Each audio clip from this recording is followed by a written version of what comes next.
Comment réagir quand un homme est violent ou mal poli?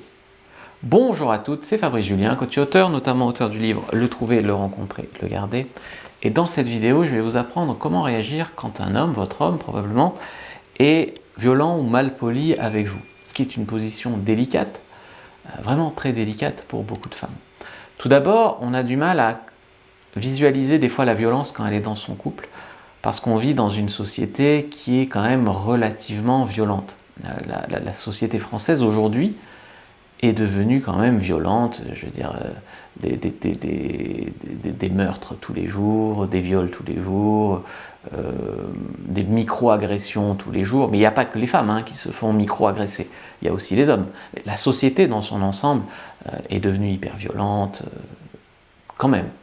Alors bien sûr, on n'est pas au Burkina Faso, j'ai rien contre les gens du Burkina Faso, mais qui tiraient des mitraillettes dans la rue, j'ai cette image-là des pays africains, ce qui est absolument pas vrai sans doute, mais tu vois, on n'est pas dans une société violente comme ça, mais on est quand même dans une société quand même assez violente, et au quotidien, et ne serait-ce que l'inflation, la violence dans la télé, les politiques qui te parlent, toi, du peuple, comme si tu étais une merde, etc. Donc, quand la violence s'invite dans ton couple, ça fait mal et on ne sait pas à quel point c'est normal ou pas. Parfois, un homme vous rabaisse, vous fait sentir nul, vous dit que son ex était mieux, vous dit que vous êtes plus bandante, vous dit des choses. Je veux dire, malheureusement, s'il dit ça, il y a peut-être qu'il le pense un petit peu, mais il n'obtiendra pas de vous un changement en vous disant ça. Je veux dire, s'il veut que vous perdiez 2 kilos, il ne faut pas vous dire que tu es plus bandante et que son ex était mince. Bien sûr que ça ne va pas de vous parler comme ça, bien sûr que non. Comment répondre de manière confiante et finalement lui faire un petit peu regretter son manque de respect pour que ça ne se reproduise pas dans le couple? Alors, il y a certains hommes qui vont vous manquer de respect consciemment. On les appelle les manipulateurs, les pervers, etc. Il y a des hommes qui prennent plaisir à faire souffrir leur conjointe, bien sûr. Tout comme, je ne suis pas dans un délire sexiste, il y a des femmes aussi qui maltraitent psychologiquement leur homme, qui leur abaisse, qui lui coupe les couilles. Ça existe aussi. Mais là, on est là pour parler de vous. Certains hommes, donc, consciemment rabaissent une femme, par exemple, pour se sentir plus haut qu'elle, pour se sentir bien. Certains hommes mentent, réécrivent les histoires pour qu'elle se croie folle, etc.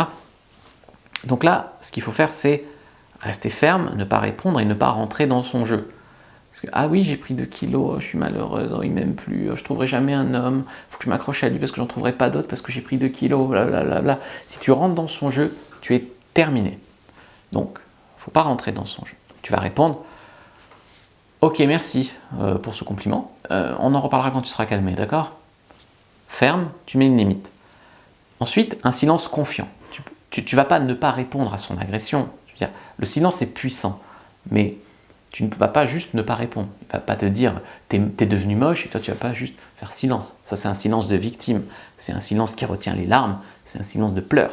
Non, tu vas lui dire ok, donc merci pour ce compliment, je pense qu'on en reparlera quand tu seras calmé. Et là, silence. Ferme, limite, silence. Voilà. Et si tu fais juste du silence et que tu vas pleurer dans ton coin, tu ignores ce manque de respect et presque tu lui fais encore plus pitié. Et presque, il va avoir envie de t'enfoncer encore plus. Donc, attention.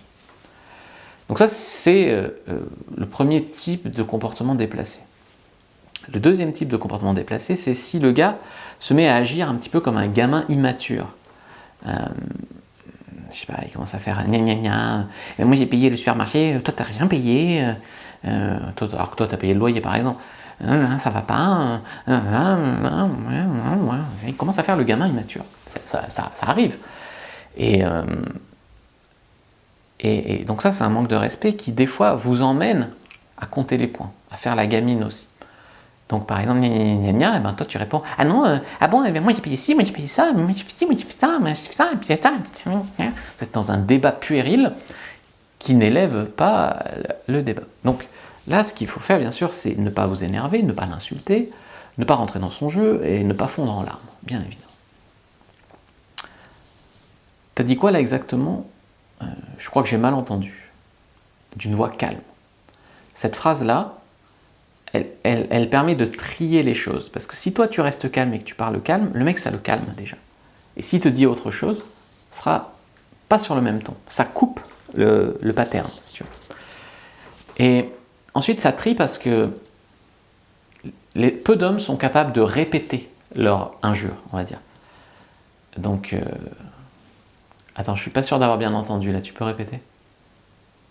Il y en a très peu déjà qui vont oser répéter. Donc ça peut calmer aussi. Après, pour gérer un homme qui vous manque de respect ou qui est violent, il y a aussi ce qu'on appelle la CNV, la communication non violente. Écoute, je conçois qu'il y a quelque chose qui ne va pas, peut-être que tu as passé une mauvaise journée, ou peut-être que ça te déplaît quand tu trouves ça à la maison, mais quand tu me parles comme ça, je me sens... Tu mets ton émotion. Quand tu me parles comme ça, je me sens triste, par exemple. La prochaine fois que tu voudras faire passer un message, pèse tes mots et fais attention à ne pas manquer de respect, par exemple.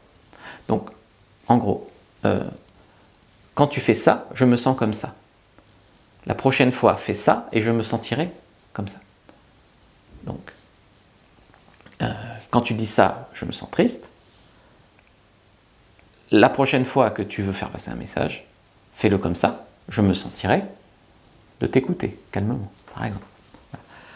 Donc, vous mettez une limite à ce comportement, vous n'entrez pas dans le délire, ce qui va lui laisser une chance de se corriger, lui laisser une chance de faire mieux. Le silence après la fermeté est important. Ne pas accepter ce délire, ne pas accepter. D'un coup, il a passé une mauvaise journée, donc d'un coup, il arrive, il te dit que t'es une merde, et toi, tu acceptes que t'es une merde, et tu pleures. Non, tu n'acceptes pas ça. Après, je peux entendre que dans une vie de couple de 5 ans, 10 ans, j'en sais rien, il y a des jours où ça nous déborde, où on n'est pas bien, on a passé une très mauvaise journée, on a des énormes soucis, et où on se défoule sur la personne qui est là une fois. C'est très malheureux, et rien ne justifierait une violence physique, bien évidemment, mais même des insultes. Je peux comprendre que ça puisse arriver une fois, bon, c'est pas définitif. Maintenant, si vous êtes avec quelqu'un qui, de manière répétée, vous rabaisse, vous manque de respect, ce n'est probablement pas la bonne personne avec qui vous pourrez avoir une relation saine et équilibrée, même si vous faites le travail de vous améliorer, d'apprendre à communiquer. On est deux dans un couple. Si une personne travaille sur elle et pas l'autre, ben, ça va être difficile, vraiment difficile, de progresser. Donc il faut, par exemple dans mes formations de sexe, j'insiste bien là-dessus, par exemple le Tuto X qui est une formation de sexualité en vidéo, vous pouvez la faire avec votre mari. Parce que s'il n'y a que vous qui vous améliorez au lit, et que lui ne veut pas faire d'efforts, eh ben, c'est difficile, vraiment, de s'en sortir. Tu vois. Donc être avec une personne imparfaite, c'est normal.